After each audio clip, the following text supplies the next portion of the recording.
Jim Jones finally lets people know how he really thinks about Camron and Mase and their whole It Is What It Is podcast.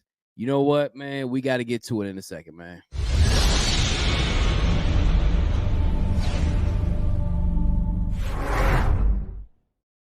Boy, oh boy, oh boy, oh boy. What's up, fellas? It's your boy Jay here with another video, man. Make sure you hit that like button. Make sure you hit the subscribe button, man.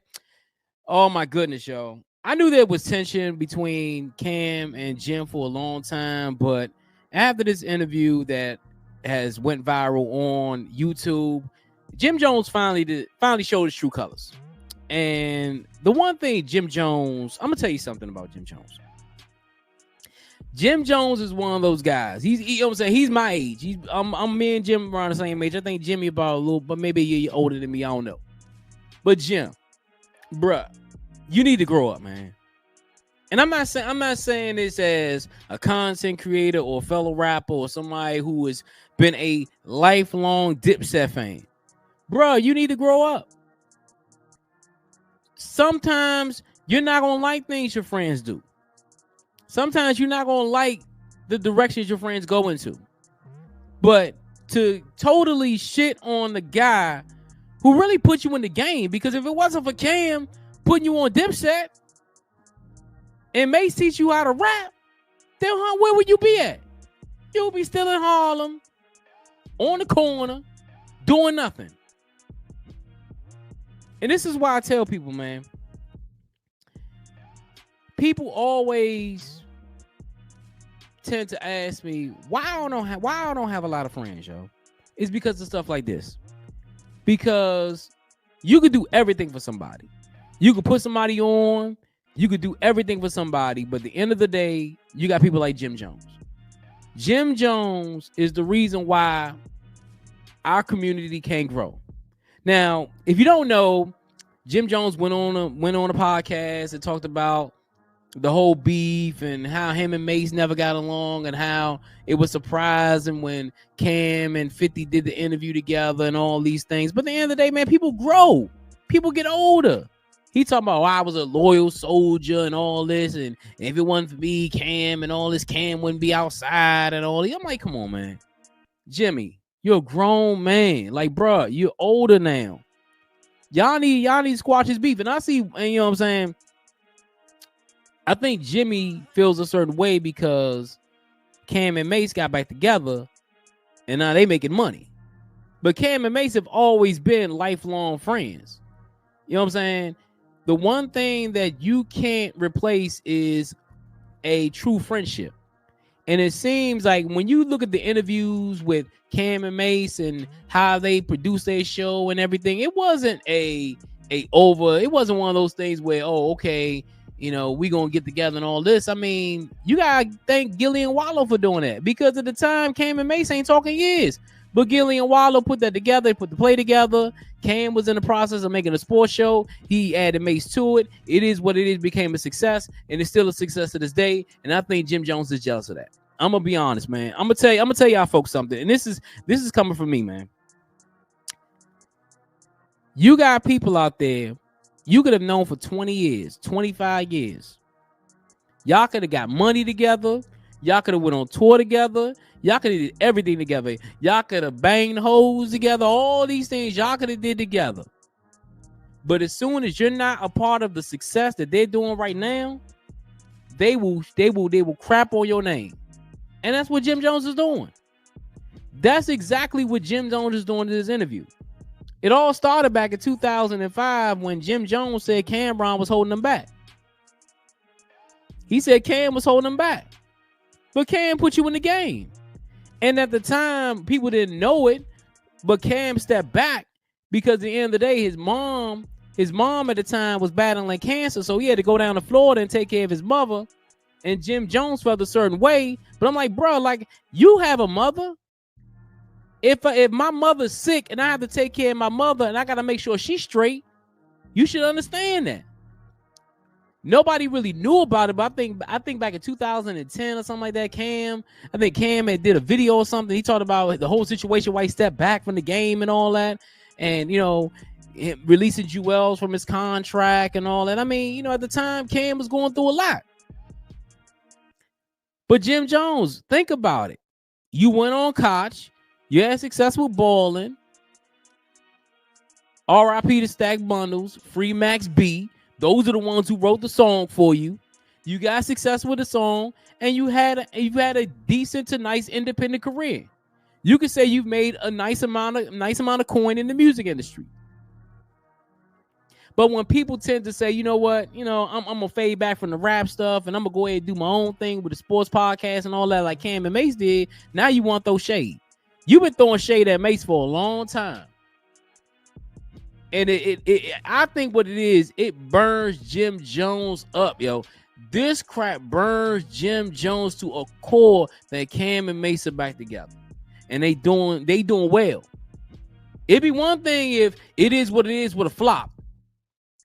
I don't think Jim Jones would have said anything. If it is what it is with a flop, I don't think Jim Jones would have said nothing.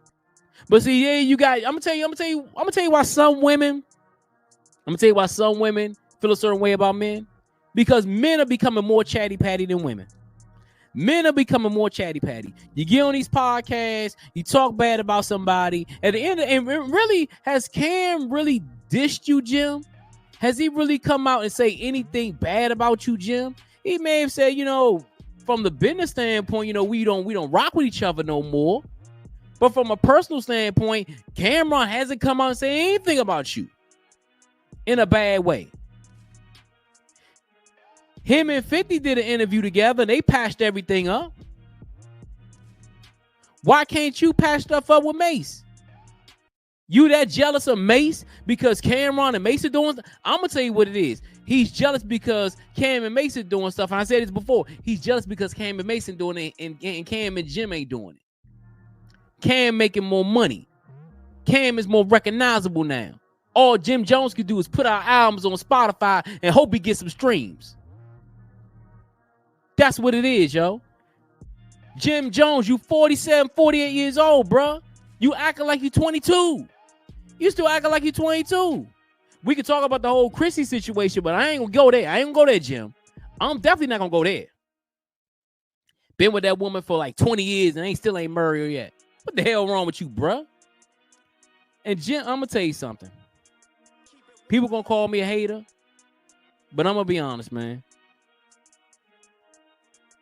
Jim want Cam to fail. Jim want Cam to fail, so he can have a ha-ha moment. But let's go back in the old. Let's go back to the old mental Rolodex for a second. I want to go back to the old mental Rolodex for a second. Jim Jones, Camron, Jim Jones, Freaky Zeke, Joel Santana, they formed Dipset. They formed Diplomats. Or Cam formed Diplomats. Cam didn't have to get none of you dudes. Cam already had a career. Cam already had albums out. Cam already had a deal. Cam was the one that bought Diplomats to Rockefeller Records. Cam was the one that told Dame Dash about the Diplomats movement. Cam was the one that put y'all on the Diplomatic Community album when Jim Jones couldn't really rap. You know what? It kind of makes me feel like, okay, you get, you know what I'm saying? You get Max B, you get Stack Bundles, you change your style up. Now you're rapping a little bit more with a swag than you did before. Talking about I had to learn how to rap myself. No. Mase and Cam taught you how to rap. I remember when that first Diplomatic Community album, I'm like, all right, Jim, I didn't think Jim was going to be that big of a rapper. Because I didn't see nothing special about him. The two people that stood out on that first Diplomatic Community album was Cam and Joel's. Freaky Zeke ain't rap. Freaky Zeke is just there.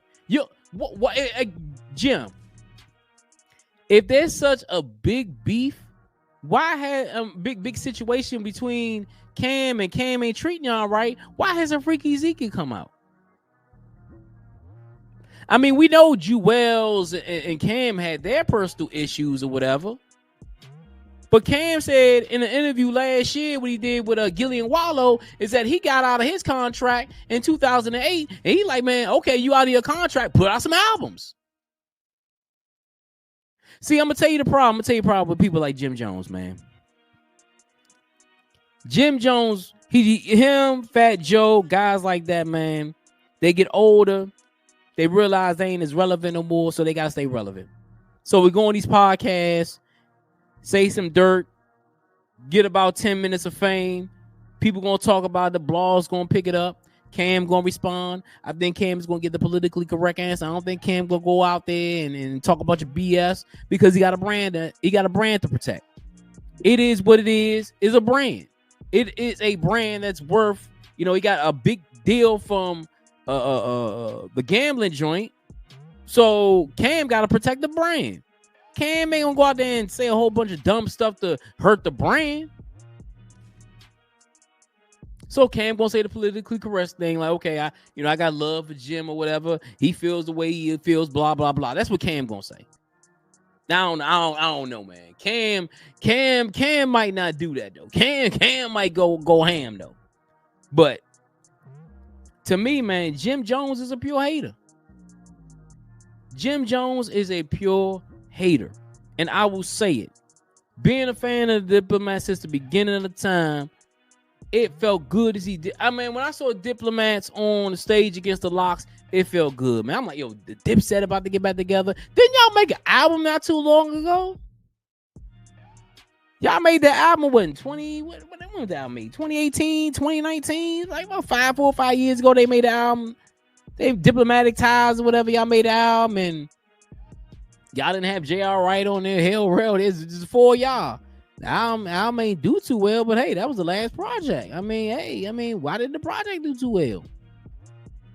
And Cam probably said, man, I'm done with this rap stuff, man. If I get this bag on YouTube and get this bag doing this podcast and doing all this, I'm gonna get this bag. Cam probably said, man, I'm seeing more money now than I ever saw in my rap career. Cam probably like, man, I made more money in the last 2 years than I probably made in the last 10 years doing this podcast thing. Jim, man, you need to just get over it, bro. Get over it. You think if people gonna be on your side? People ain't gonna be on your side. You may have a couple of people be on your side, but most everybody is like, why are you hating? That's the main reason why people are online talking about it, because they know you hating. And I don't be getting it though. Sometimes I be wondering like why these dudes be doing what they doing. But yo, man, I just had to vent about that, man. I had to vent about this video because at the end of the day, man, Jim Jones know what the hell he doing, man. Hating that shit, man. It's your boy Jay here with another video. Make sure you hit that like button. Make sure you hit the subscribe button. On my road to 1,000 subscribers. Let's get the conversation started, man. Until next time, folks, man. I'm out.